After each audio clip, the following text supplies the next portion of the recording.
สับสนมายาทำเป็นทีมสถานีธรรมะออนไลน์ขอเชิญติดตามชมรายการธรรมสากัจฉาสนทนาธรรมตามการคุยทุกเรื่องทุกประเด็นเติมธรรมะให้หัวใจเติมอาหารใจเติมพลังใจให้ตนเองเป็นประจำทุกวันเวลา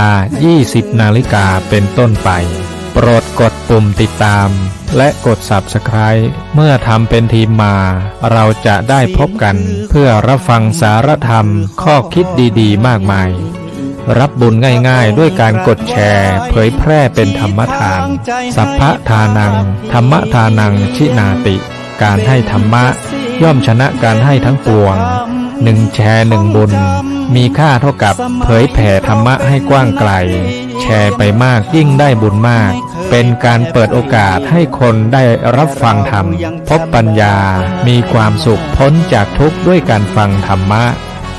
มาทวงคำมันหมู่บ้านศีลห้าคือเป็นพันธะ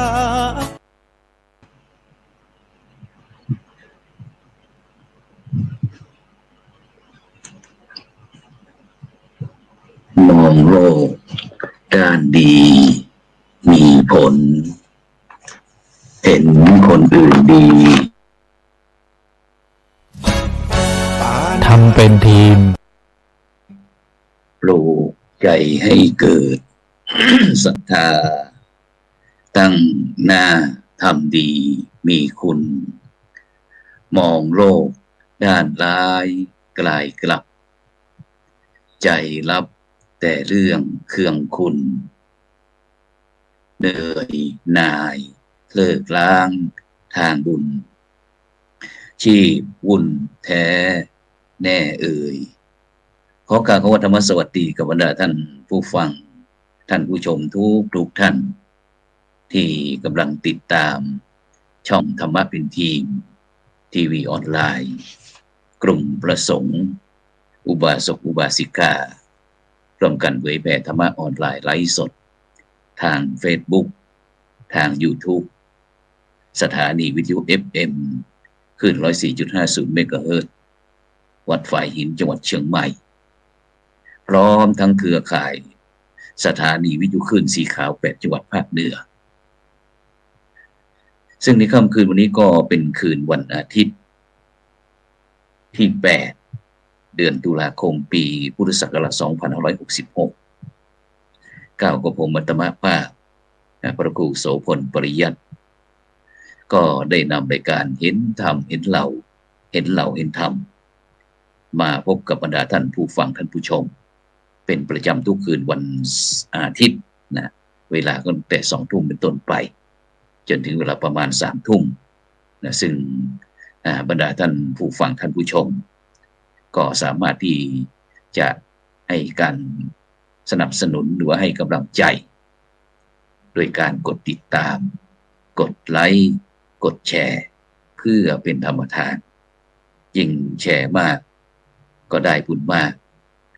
แชร์น้อยก็ได้บุญน้อยไม่แชร์ก็ไม่ได้บุญนะหรือว่าจะร่วมบริจาคนะเป็นสาธารณกุศลชื่อบัญชีก็ออมบุญออมธรรมวันละบาททางธนาคารไทยพาณิชย์นะ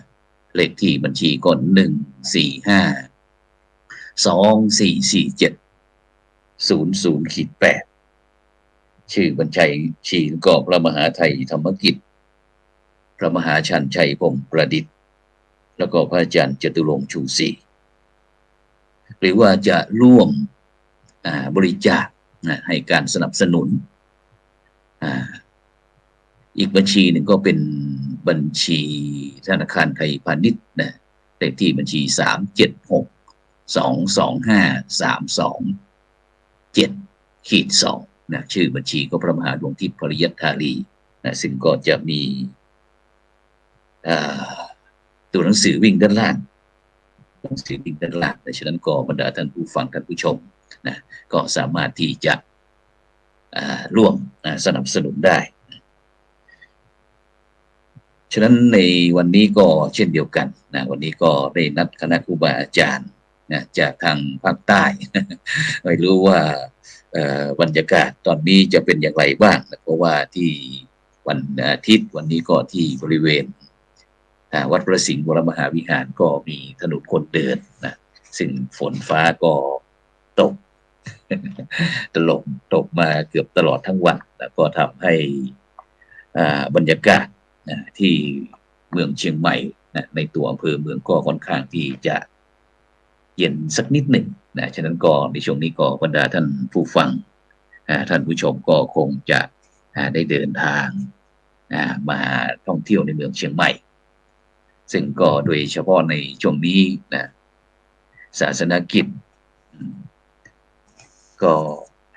ของคณะครูบาอาจารย์เขาก็ถือว่าเยอะมากๆนะเพราะว่าในงานนอกจากที่จะงานทั้งวัดทั้งตำแหน่งหน้าที่การงานเลยต่างนะก็จะค่อนข้างที่จะเยอะมากนะฉะนั้นก็บรรดาท่านผู้ฟังท่านผู้ชมก็จะต้องไม่ประมาทเพราะในช่วงนี้ก็ฟ้าฝนก็ตกหลายท่านหลายคนก็ได้ประสบจากผลกระทบจากอุทกภัยนะหรือว่าน้ำท่วมนะซึ่งไม่รู้ว่าตอนนี้นะที่อำเภอมะนังจังหวัดสตูลนะซึ่งวันนี้ก็ได้นัดท่านอาจารย์พระครูโสพลปัญญาสารหลวงพ่อเจ้าคณะอำเภอมะนังวัดพัฒนานิคมพัฒนารามผังเจ็ดนะนิคมพัฒนารามผังเจ็ดซึ่งเป็นเจ้าคณะอำเภอมะนังด้วยนะแล้วก็เป็นทั้งพระธรรมทูตอาสาภาคใต้จิตอาสาภาคใต้ของทั้งสมัชชาศีลห้าคนใต้นะซึ่งก็นัดคุยกันไม่รู้ว่าได้รับผลกระทบวันนี้ด้วยหรือเปล่าเพราะว่าภาคใต้ของเราก็จะมีทั้งฤดูฝนนะกับฤดูมี2ฤดูนะฤดูฝนกับฤดูหนาวแล้วก็อีกรูปหนึ่งก็จะเป็นท่านอาจารย์พระมหาบวรปรวรธรรมโมนะจากวัดบุญนาลอกนะรองเจ้าคณะอำเภอเมืองนครศรีธรรมราชนะซึ่งอีกสักครู่ก็คงจะเดินทางเข้ามาเพราะว่าวันอาทิตย์นั้นในปัจจุบันนี้พี่น้องพุทธศาสนิกชนก็ถือว่าเป็นวันที่เป็นมงคลนะเพราะว่าเป็นวันหยุดด้วยนะส่วนมากก็จะทำกิจกรรมกิจการงานทั้งงานมงคลงานเอาว่ามงคลต่างๆในวันอาทิตย์นะฉะนั้นเราก็แบ่งเบาภาระซึ่งกันและกันซึ่งก็ต้องขอบคุณอนุโมทนากับบรรดาท่านผู้ฟังท่านผู้ชมที่พอทราบข่าวว่าทางวัดอินทปัญญารามบ้านกองฝ่ายซึ่งเป็นวัดที่ผู้ดำเนินรายการได้สร้างถวายไว้ในพระพุทธศาสนาเป็นวัดเกิดเพื่อที่จะได้ให้บรรดาพุทธศาสนิกชนชาวบ้านได้มีโอกาสอยู่ใกล้วัดฉะนั้นก็ปีนี้ก็มีการทอดกฐินสามัคคีในวันที่5พฤศจิกายนวันอาทิตย์ที่5พฤศจิกายนปีพุทธศักราช2566นะซึ่งก็มีบรรดาท่านผู้ฟังท่านผู้ชมพร้อมทั้งหลายท่านหลายคนก็ได้แจ้งความประสงค์จำนงหมายเพื่อที่จะร่วมในการสร้างอุโบสถนะฉะนั้นก็ต้องขอบคุณอนุโมทนากับบรรดาท่านผู้ฟังทุกท่านนะซึ่งอุโบสถนี้ก็คุยให้ฟังสักนิดหนึ่งว่าเราก็จะสร้างแบบเป็นอุโบสถ3 in 1นะคือว่าสร้างหลังเดียวแต่สามารถใช้งานได้หมดไม่ว่าจะเป็นทั้งศาลาการประเรียนทั้งพระวิหารหรือว่าแล้วแต่สถานที่อาคารที่ประชุมเราก็จะใช้ตรงนั้นหมดนะเพื่อที่จะเป็นการประหยัดงบประมาณในทางพุทธศาสนาของเรานะฉะนั้นก็บรรดาท่านผู้ฟังท่านผู้ชมนะก็สามารถที่จะร่วมแจ้งความประสงค์ได้นะซึ่งแล้วก็โดยเฉพาะในช่วงนี้ก็เป็นช่วงเทศกาลเข้าพรรษานะเข้าพรรษาเมื่อมีเข้าพรรษาก็มีออกพรรษานะซึ่งโดยเฉพาะเมื่อวานนี้ก็ได้คุยสนทนากับท่านอาจารย์ปุรวิทย์วันทาพร้อมทั้งท่านอาจารย์พระมหาบวรท่านอาจารย์มหาดวงทิพย์ปริยัติธารีก็ได้คุยกันบอกว่าเทศกาลเข้าพรรษาของ 4 ประเทศไม่ว่าจะเป็นประเทศจีนประเทศพม่าประเทศลาวแล้วก็ประเทศไทยแม้กระทั่งประเทศเวียดนามซึ่งก็มีการประพฤติปฏิบัติสืบต่อกันมาแต่โบราณกาลฉะนั้นก็เมื่อมีวันเข้าพรรษาก็จำเป็นที่ต้องมีวันออกพรรษาซึ่งวันออกพรรษาก็เป็นซึ่งปีนี้ก็ตรงวันขึ้น15 ค่ำเดือน11ของทุกๆปีวันออกพรรษาแล้วก็เป็นวันสุดท้ายของการจำพรรษาหลังจากนั้นก็จะเป็นหรือว่าเรียกอีกวันก็เป็นเรียกว่าวันมหาปวารณาวันมหาปวารณาที่จะเปิดโอกาสให้มีการกล่าวตักเตือนกันได้สิ่งที่ก็เป็นสิ่งอันพันน้อยที่นำมาคุยกับบรรดาท่านผู้ฟังท่านผู้ชมแล้วก็โดยเฉพาะในปัจจุบันนี้วัดวาอารามต่างๆวัดในพระพุทธศาสนานั้นทางมหาเถรสมาคมก็ได้มอบหมายภารกิจนอกจากที่วัดจะมีหน้าที่ในการที่จะบริหารจัดงานการคณะสงฆ์ทั้ง6 ด้านบวก1เรียบร้อยแล้วก็นอกจากนั้นก็ยังมีให้วัดเปิดสถานที่เป็นสถานที่ปฏิบัติธรรมปฏิบัติธรรมฉะนั้นก็ปัจจุบันนี้เนื่องจากที่โลกได้พัฒนาไปเยอะมากๆก็ทำให้พี่น้องชาวโลกได้รับผลกระทบต่างก็พยายามที่จะพยายามหาที่พึ่งพิงทางด้านจิตใจฉะนั้นก็ในปัจจุบันนี้ก็วัดก็จะมีบทบาทในการที่จะใช้เป็นสถานที่ปฏิบัติธรรมแล้วก็ยังเป็นสถานที่บำเพ็ญบุญบำเพ็ญกุศลแม้กระทั่งในปัจจุบันนี้เราจะเห็นว่าวัดนั้นมีการปรับปรุงเปลี่ยนแปลงโดยเฉพาะในสถานที่วัดไม่ว่าจะเป็นศาลาการประเรียนอะไรต่างปัจจุบันนี้ก็จะมีเป็นสถานที่พยาบาลหรือว่าเป็นสถานที่รองรับผู้สูงอายุที่อาจจะไม่มีผู้ที่ดูแลอะไรใจใส่อะไรต่างฉะนั้นก็เลยนำเรื่องนี้มาคุยกับให้บรรดาท่านผู้ฟังท่านผู้ชมแล้วก็โดยเฉพาะผลกระทบจากการที่โลกวิวัฒนาการไร้พรมแดนก็ทำให้พี่น้องประชาชนโดยเฉพาะผู้สูงอายุต่างๆก็ได้รับผลกระทบเช่นเดียวกันซึ่งโดยเฉพาะเรื่องด้านเมื่อวานนี้ได้พูดคุยถึงเรื่องเทคโนโลยีอะไรต่างๆที่ได้รับผลกระทบทำให้ผู้สูงอายุนั้นเกิดความทุกข์ฉะนั้นเราก็จะคุยไปเรื่อยรอทั้ง2 รูปซึ่งเราอาจจะเข้ามาตอนไหนเราก็จะตัดภาพไปที่คณะครูบาอาจารย์ต่อไปซึ่งโดยเฉพาะในปัจจุบันนี้เกี่ยวกับเรื่องธนาคารแห่งประเทศไทยสำนักงานภาคเหนือเมื่อวันก่อนได้มีการคณะสงฆ์จังหวัดเชียงใหม่ได้มีการประชุมแล้วก็ทางธนาคารแห่งประเทศไทยได้เกิดทำแผนพับหรือว่ามาได้นำข้อเสนอข้อมูลต่างๆเกี่ยวกับเรื่องภัยในปัจจุบันนี้ซึ่งโดยเฉพาะเรื่องการหลอกให้กู้เงินออนไลน์ซึ่งยกตัวอย่างผู้เสียหายมีความต้องการใช้เงินก็เลยมีการติดต่อขอกู้เงินออนไลน์ที่มีการโฆษณาทางอินเทอร์เน็ตซึ่งโดยเฉพาะเมื่อคลิกเข้าไปก็ลงทะเบียนขอกู้เงินมิจฉาชีพอะไรต่างๆแต่ก็มีปัญหาตามมาอีกฉะนั้นก็อยากจะแจ้งให้กับบรรดาท่านผู้ฟังท่านผู้ชมการหลอกตอนนี้พระอาจารย์ปรมหามาแล้วครับนมัสการครับสวัสดีครับเสียงเข้ายังครับเสียงชัดเจนครับอาจารย์ครับตอนนี้บรรดาท่านผู้ฟังท่านผู้ชมก็ลุ้นมากันว่าวันนี้พระครูโสพลจะจัดรายการรูปเดียวหรือเปล่าฉะนั้นเพื่อไม่เป็นการเสียเวลาวันนี้เราไปพบกับท่านอาจารย์พระมหาบวรปรวะธรรมโมรองเจ้าคณะอำเภอเมืองนครศรีธรรมราชเจ้าวัดบุญนารอบจังหวัดนครศรีธรรมราชและคณะกรรมการสมัชชาศีล5คนใต้ด้วยใช่ไหมครับอาจารย์ครับผมนมัสการครับผมครับครับ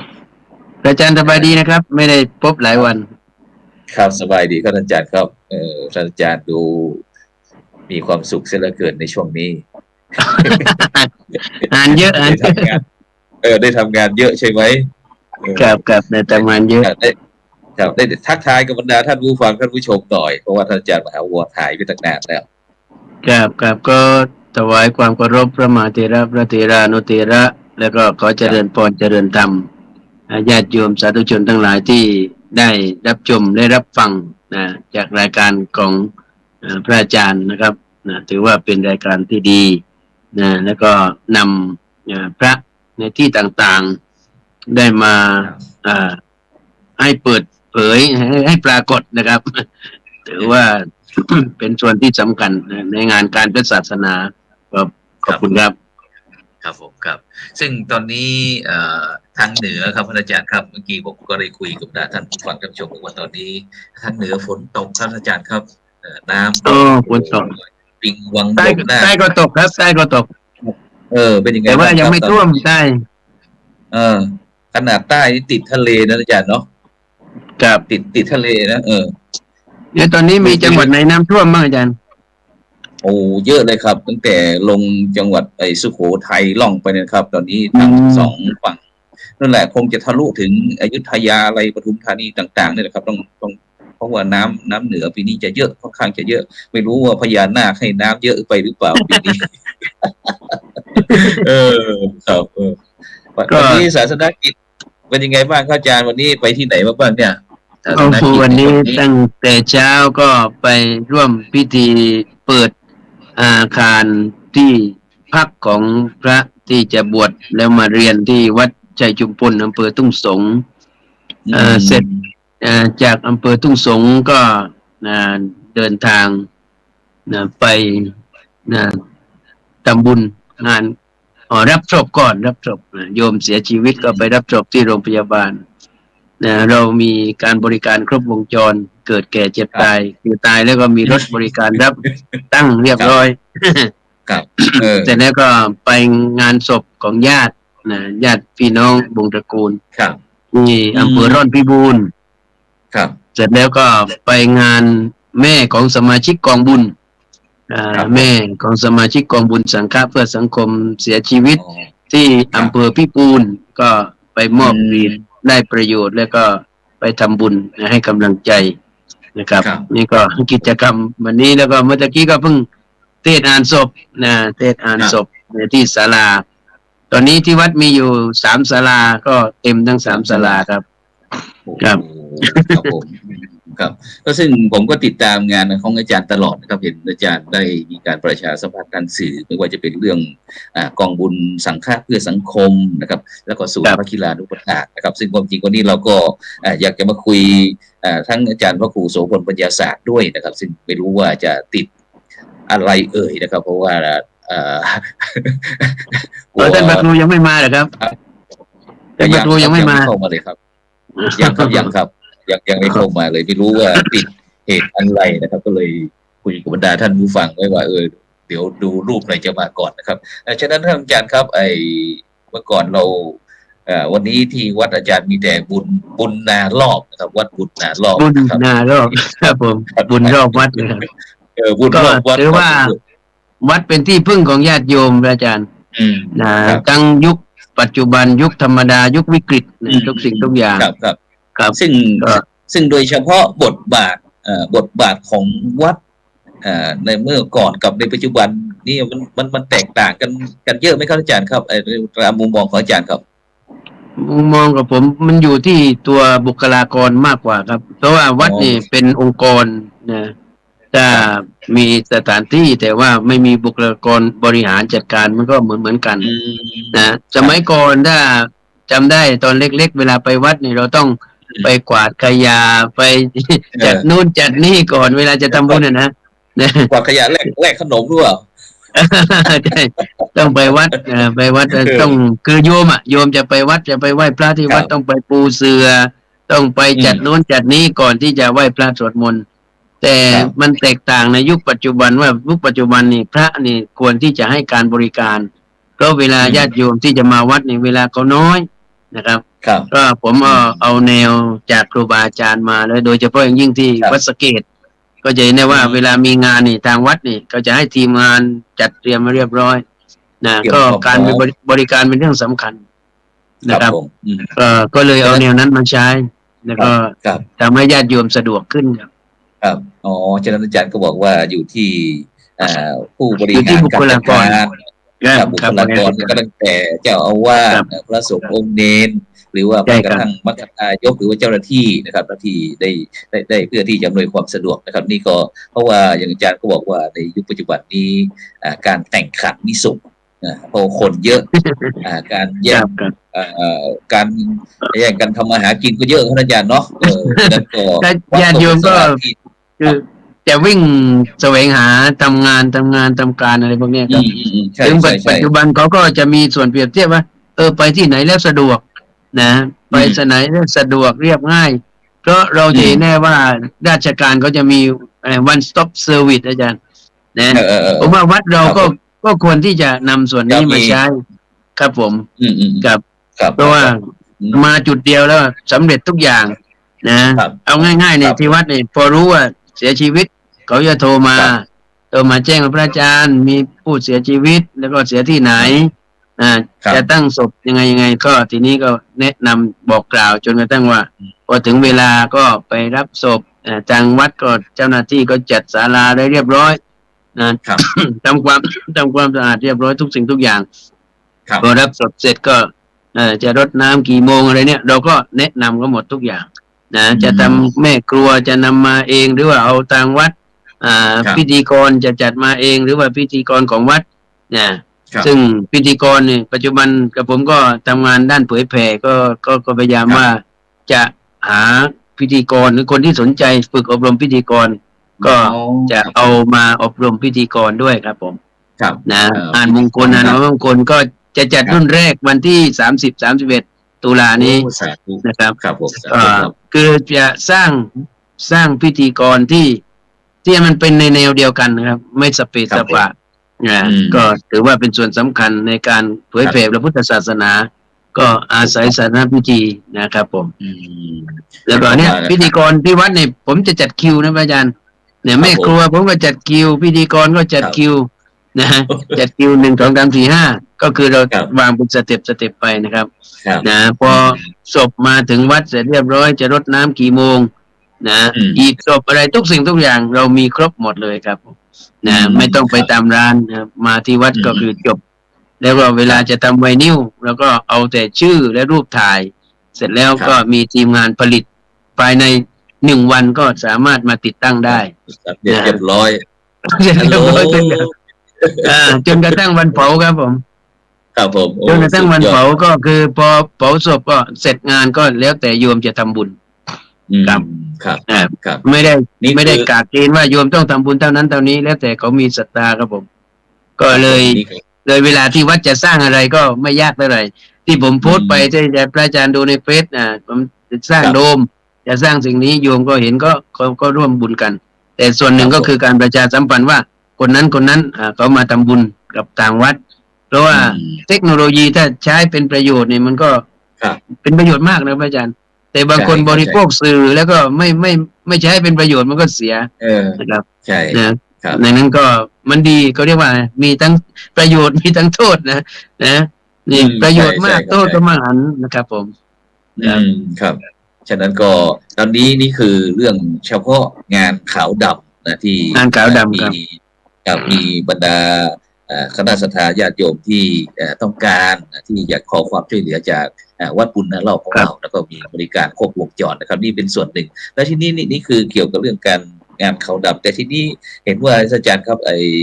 เกี่ยวกับเรื่องสวัสดิการผู้สูงอายุอะไรต่างโดยเฉพาะปัจจุบันนี้ครับปัญหาเยอะมากๆกับทุกชุมชนทุกหมู่บ้านจะมีผู้เฒ่าผู้แก่คุณพ่อคุณแม่ผู้สูงอายุต่างๆนะครับอยู่บ้านบางครั้งก็ไม่มีคนดูแลนะครับจะต้องอยู่บางครั้งก็อดอยากอยู่ตามยถากรรมบ้างซึ่งโดยเฉพาะในปัจจุบันเนี่ย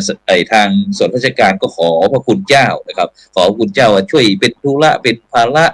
โดยเฉพาะในหมู่บ้านหนึ่งเนี่ยเขาโครงการของทางราชการเขาจะมีหนึ่ง ลาย2ลาย3ลายก็แล้วแต่ภายในหมู่บ้านนั้นแล้วก็จะให้ทางเจ้าอาวาสบอกว่า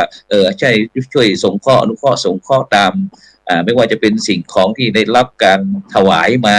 หรือว่าเป็นสบู่ยาสีฟันข้าวปลาอาหารต่างๆแม้กระทั่งปัจจุบันนี้ครับอาจารย์ครับแม้ที่อยู่ที่อาศัยที่พักที่หลับที่นอนห้องน้ำห้องสุขาอะไรต่างๆเนี่ยทางตอนนี้เห็นอาจารย์ได้ทำผมทำโครงการบ้านแสนสุข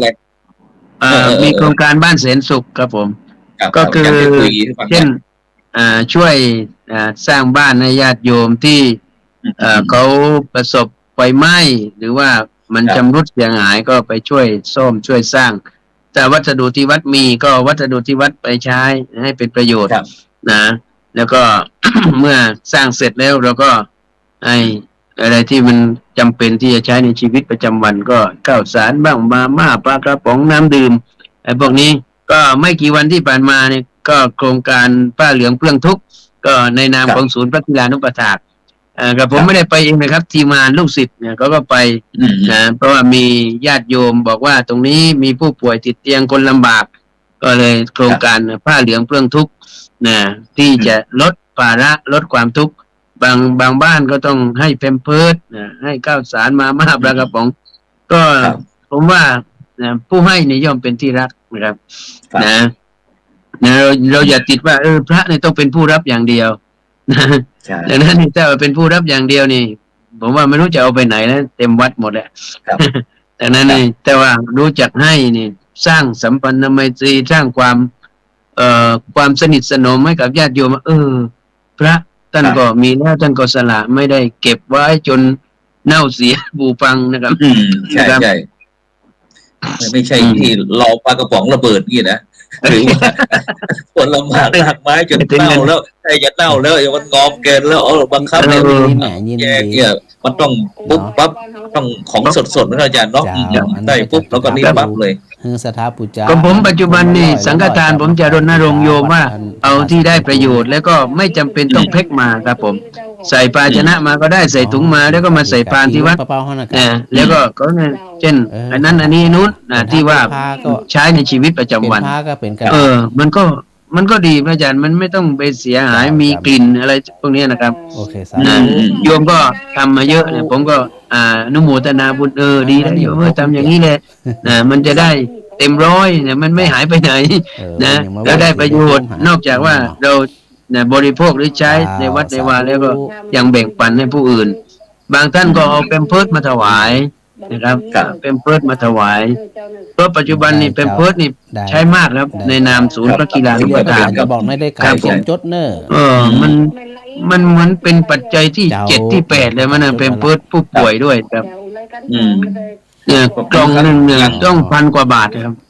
ครับอย่างผู้สูงอายุบางครั้งมันที่ระบบนะอาจารย์เนาะระบบปล่อยน้ำฉี่น้ำเยี่ยวอะไรครั้งมันใช้งานมานานก็เนาะมันเสี่ยงบางครั้งไม่รู้สึกตัวอย่างเงี้ยมันก็ต้องเซฟไว้ก่อนแล้วทีนี้ครับอาจารย์ครับเห็นเกี่ยวกับเรื่อง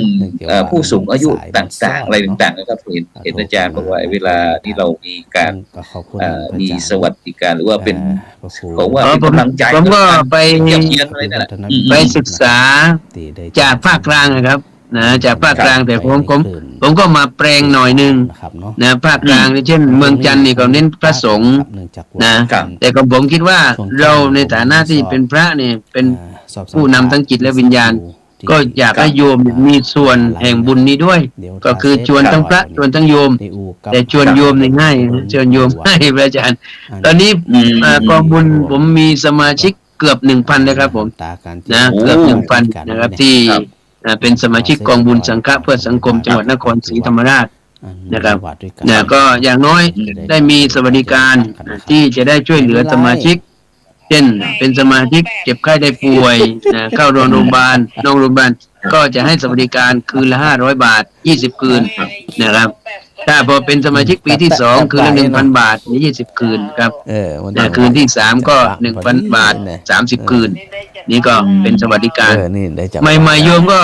งงกันพระอาจารย์จะเอาตังค์มาจากไหนอ่ะนะก็ทุกคนมาลงขันกันครับลงขันกันก็คือหมายความว่า สมัครสมาชิกปีละหนึ่งครั้งนะต่ออายุปีละ1 ครั้งท่านละ 1,000 บาทนะครับนี่ก็ถือว่าเราตั้งเป็นกองบุญนะกองบุญไม่มีก็ได้ไม่มีการเจ้าเอาไปกู้ยืมนะไม่มีการกู้ยืมไม่มีการปล่อยกู้ยืมไม่มีกู้ยืมก็ผมเห็นมาเยอะแล้วปล่อยกู้ยืมนี่ส่วนมากแล้วก็หายหลีกเมฆครับนะแล้วก็ไม่มีการกู้ยืมคือหมายความว่าได้เฉพาะสวัสดิการเจ้าสาธุถ้าเราไม่ป่วยคนอื่นป่วยเท่ากับทำบุญกับเพื่อนทำบุญกับพระนะแล้วตอนนี้ผมไม่จำกัดอายุพระอาจารย์นะไม่จำกัดอายุนะอายุเท่าไหร่ก็ได้ทุกวัยครับทุกเพศทุกวัยทุกชนชาติศาสนาแล้วแต่ใครสนใจได้หมดนะครับขอให้ใจเดียวกันให้อยู่ตามระเบียบของเราแล้วกันนะครับผมก็ตอนนี้อายุสูงสุดที่รับนี่96 ปีอยู่กำหนึ่งนะ96 ปีครับโทรศัพท์เนาะแล้วก็อายุจะได้อันอูกันต่ำสุดที่12 ปีน้อยหนึ่งจังหวัดตัวมันเสียงถ้าคุณลายนั้นถึง100เมื่อไหร่ต้องฉลองให้เขาทำบุญทำบุญมาแต่ของอายุถึง100ต้องทำบุญแน่ๆได้100ครับก็อย่างน้อยเราได้ช่วยเขาจะเกิดอุบัติเหตุขึ้นมาก็ได้ช่วยกันแล้วจนกระทั่งว่าถ้าเสียชีวิตก็ไปทำบุญนะอย่างน้อยก็1 รีดได้ประโยชน์1 พวง1 ช่อแต่ต้องเป็นรีดได้ประโยชน์นะพระอาจารย์เพราะว่าเรารณรงค์ในเรื่องของขยะนะครับนะก็พยายามที่จะเช่นพัดลมอย่างนี้อาจารย์พอเสร็จงานแล้วใช่ไหมเขาก็ใช้ได้ไปเยี่ยมผู้ป่วยได้เอาไปให้คนลำบากได้ต่อไปนะนี่ดีได้ประโยชน์แล้วก็ปัจจัยไปทำบุญเช่นสมาชิกเสียชีวิตในปีแรกเป็นสมาชิกปีแรกก็ให้สวัสดิการ 10,000 บาทนะถ้า4 ปีขึ้นไปก็ 20,000 10 ปีขึ้นไปก็ 30,000นี่เรียกว่าเสียชีวิตแต่ตอนนี้ก็แค่เข้ามาปีที่2นะครับมีสมาชิกอยู่900 กว่าท่านแล้วใกล้จะ1,000แล้วครับเดี๋ยว1,000วันไหนนี่ถือว่าเยอะนะครับเยอะนะเดี๋ยวประกาศเลยนะครับเนาะอาจารย์ครับอย่างโครงการดีๆของอาจารย์แบบนี้ครับเราจะมีภาคีเครือข่ายหรือว่านอกพื้นที่ของเราไม่เราจำกัดเฉพาะหมู่บ้านของเราหรือว่าใครก็ได้คือใครก็ได้ที่สนใจในกิจกรรมและโครงการของเราครับเพราะทุกคนมีส่วนรับรู้รับทราบเพราะเรามีกลุ่มไลน์นะกลุ่มไลน์กองบุญสังฆะเพื่อสังคมจังหวัดนครศรีธรรมราชนะครับนะแล้วก็ทุกคนมีส่วนรับรู้ว่าตอนนี้สมาชิกเราเสียไม่ใช่เฉพาะสมาชิกอย่างเดียวแล้วตอนนี้พ่อสมาชิกแม่สมาชิกสามีหรือภรรยาของสมาชิกเสียชีวิตแล้วก็มอบรีดแล้วก็ไปทำบุญด้วยนะเขาเรียกว่าเผื่อแผ่ไปถึงญาติด้วยนะครับนะเฉพาะที่เขาเสียชีวิตนะก็คือว่าก็เป็นงานอย่างหนึ่งที่ได้ช่วยกันแล้วก็พิเศษก็คือสมมติว่าถ้าเสียชีวิตมาตั้งศพที่วัดปุณารอบนี่ทางวัดเป็นเจ้าภาพอีดศพฟรีนะครับอาจารย์ไม่ต้องเสียค่าโรงไม่ต้องเสียค่าโรงครับอาจารย์รู้ไหมเนี่ยโรงศพที่เขาเผามันชุดมันเป็นหมื่นนะครับจับชุดมันเป็นหมื่นแต่ก็ทางวัดเราเป็นเจ้าภาพ1ครับผม4ก็ถือว่าได้ช่วยกันตอนจนตอนเจ็บ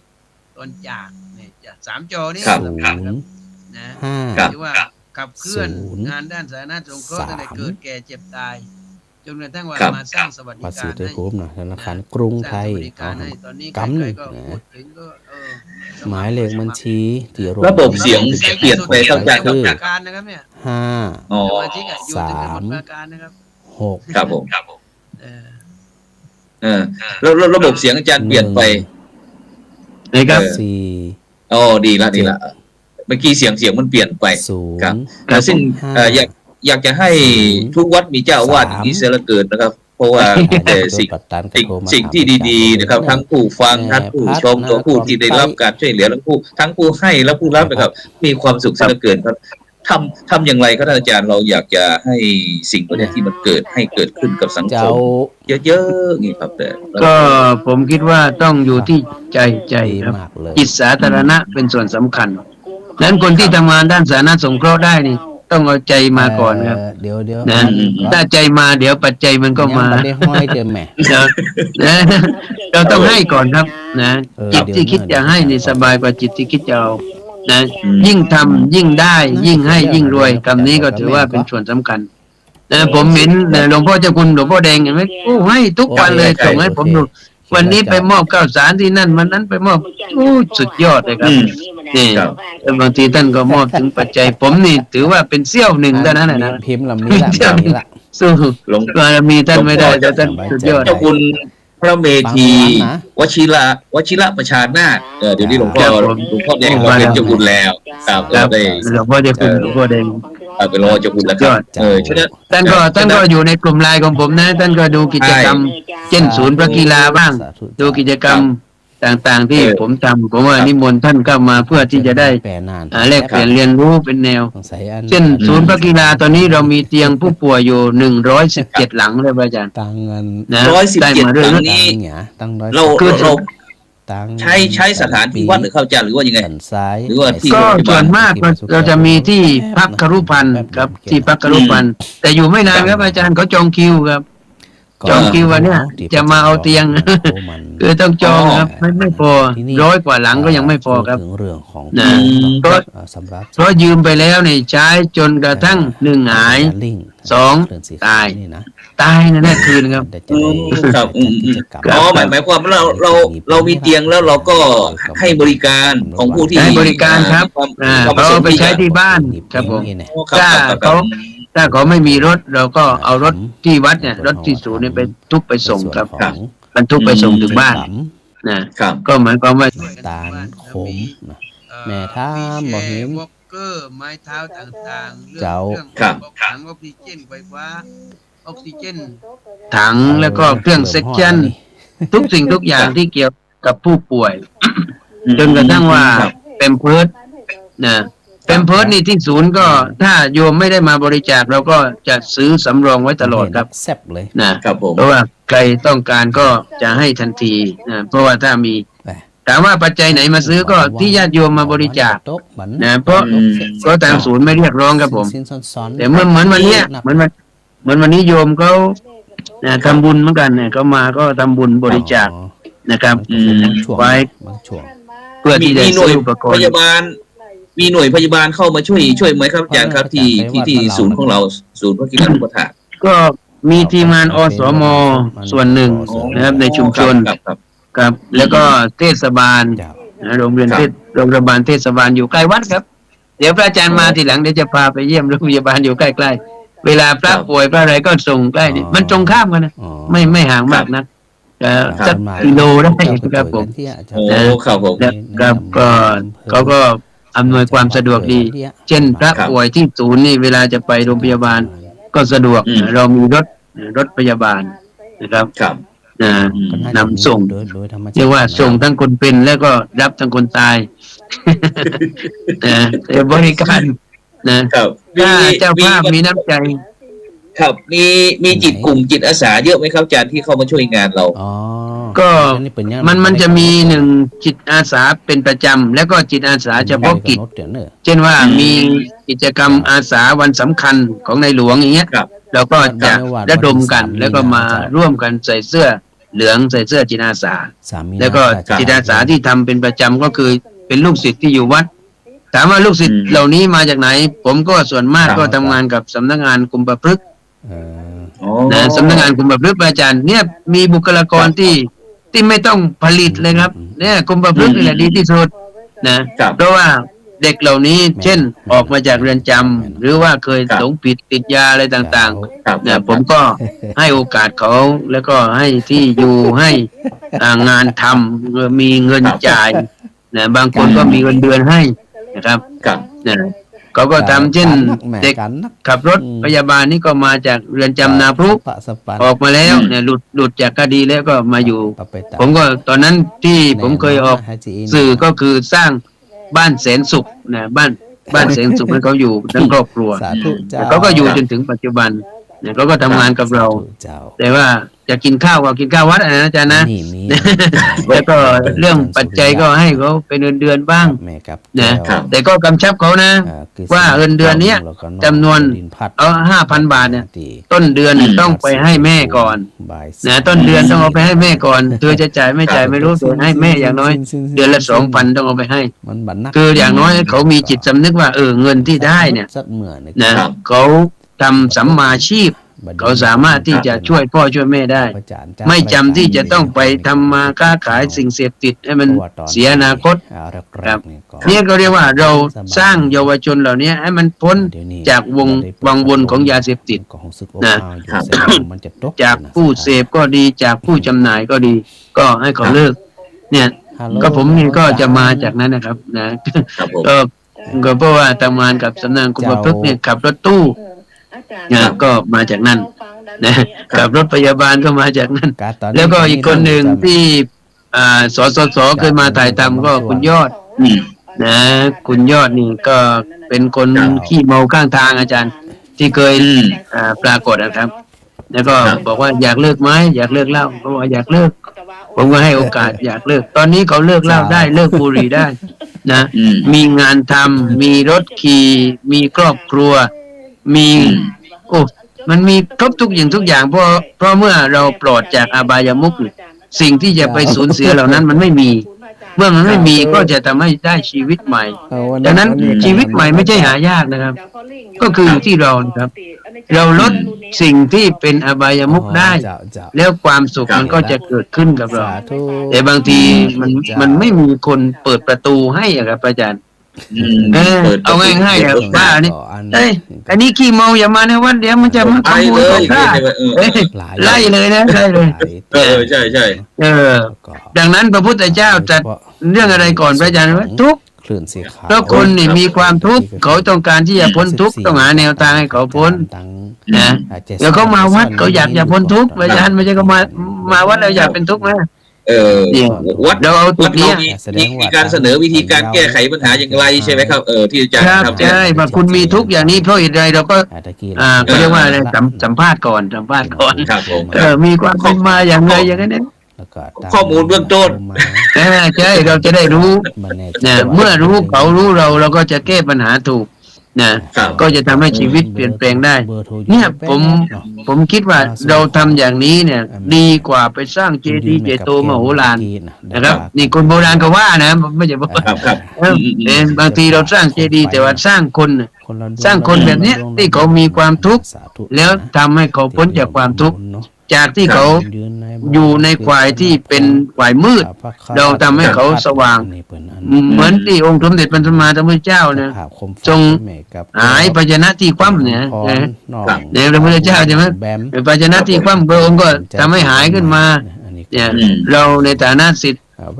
พระพุทธองค์สาวกของพระองค์เนี่ยก็เรียกว่าอะไรที่เป็นความทุกข์ของคนเราทำให้เขามีความทุกข์น้อยที่สุดนะนี่เป็นประโยชน์ถามอาจารย์นิดหนึ่งครับอาจารย์ครับที่ชุมชนของเรามีเป็นสังคมพ่อหมู่เป็นพระวัฒนธรรมด้วยครับเพราะว่าแถวนี้มีมุสลิมด้วยก็ที่วัดก็กับเคลื่อนพระวัฒนธรรมกับสสนะสสก็มีบวชสร้างสุข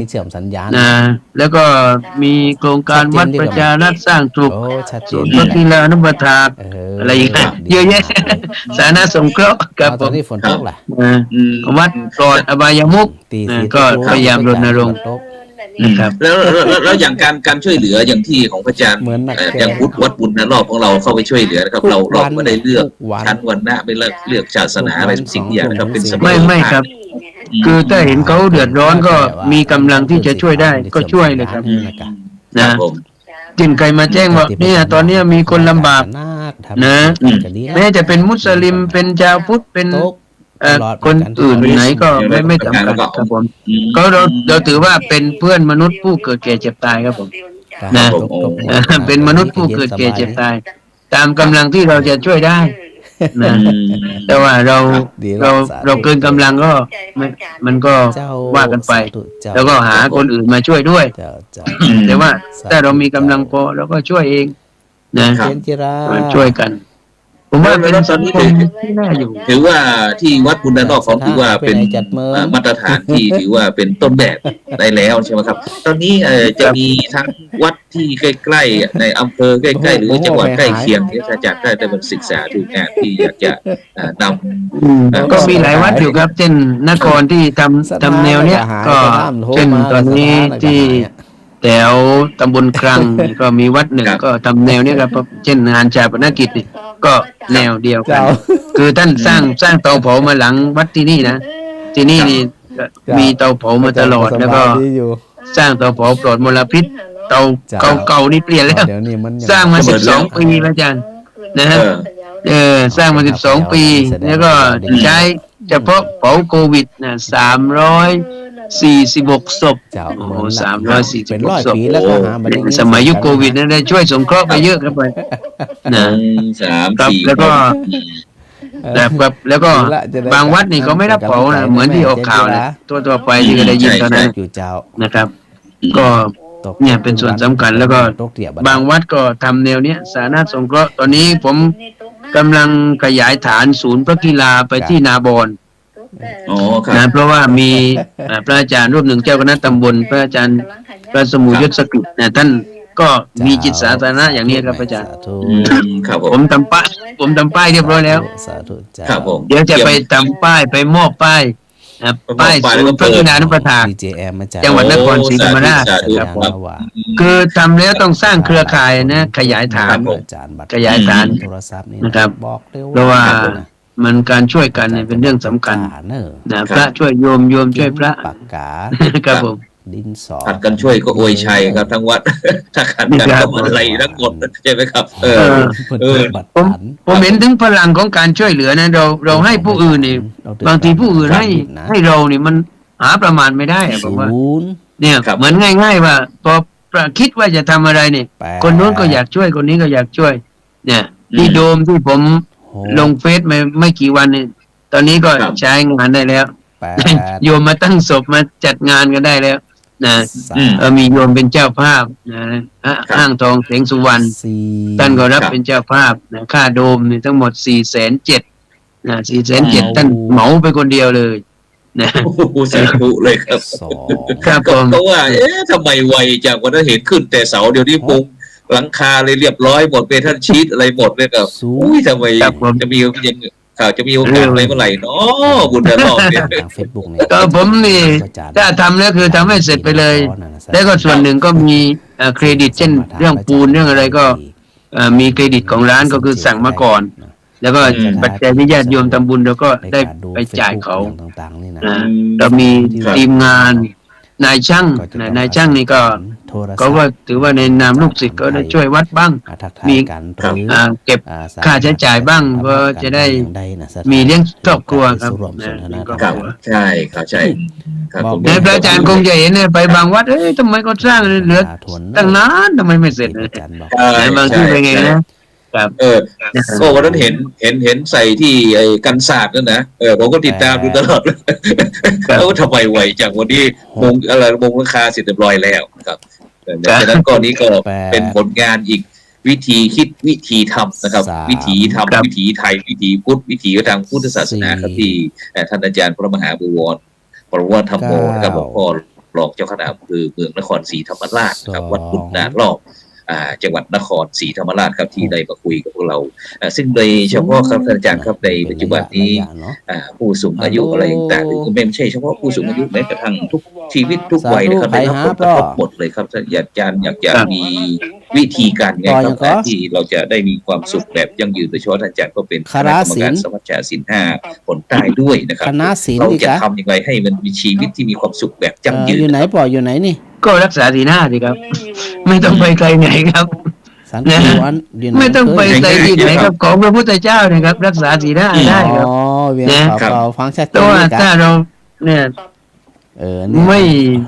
ยุ่งเกี่ยวกับอบายมุขศีลข้อที่5นี่หนักกว่าเพื่อนในปัจจุบันนี่มันหมดไปกับศีลข้อที่5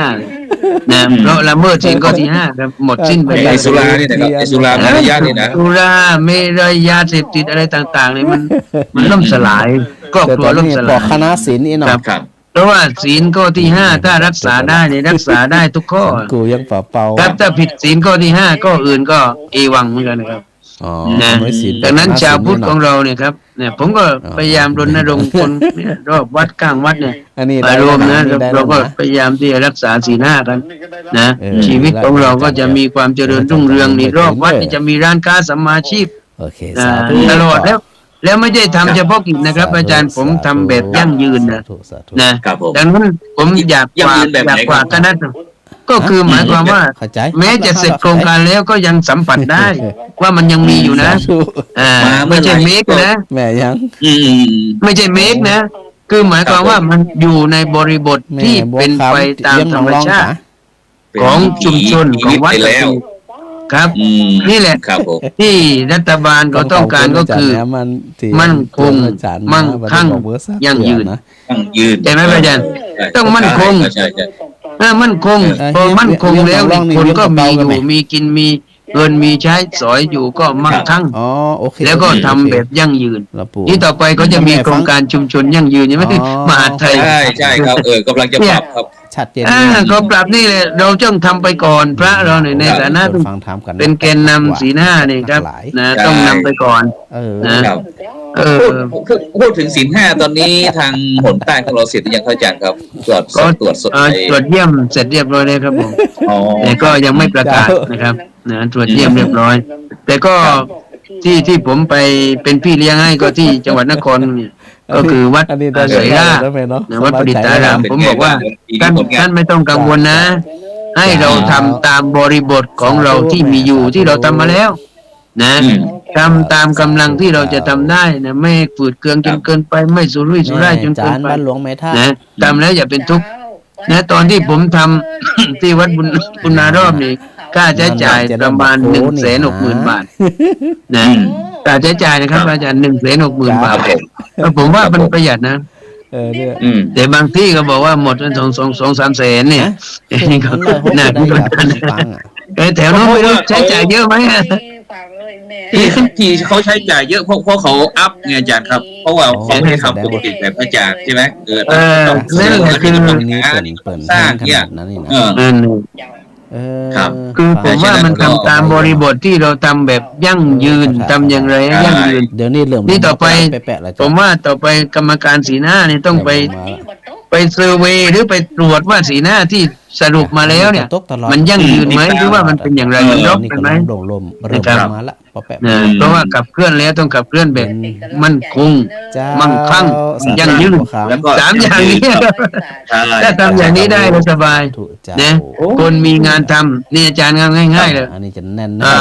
เมื่อวัดมีงานน่ะเช่นงานศพอาจารย์ง่าย แม่สังลา ๆแม่ครัวมีงานทำเด็ก ฮัลโหล เสิร์ฟอาหารมีงานท งานทำ นะ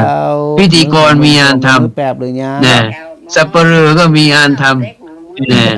เห็นไหมเด็กกวาดขยะเก็บขยะก็มีเศษพลาสติกเก็บเพื่อที่จะ ครับ เอาไปขายแล้วก็ได้มาเลี้ยงชีวิตได้ เจ้าอัน ก็ผมจะแยกนะ เช่นขวดเนี่ยพวกขวดพลาสติกขวดที่น้ำดื่มอาจารย์ก็จะแยกเสร็จแล้วผมจะขึ้นป้ายว่าเนี่ย เจ้าแม่เนี่ยสบา ไว้ ย เป็นสำหรับรางวัลของเจ้าหน้าที่จิตอาสา ก็คือเด็กมาทำความสะอาดในวัดเนี่ย คน เราไม่ได้ต้องให้ตังค์ครับ เอาขวดนี่เลยให้ แบ่งกัน ขวดเนี่ย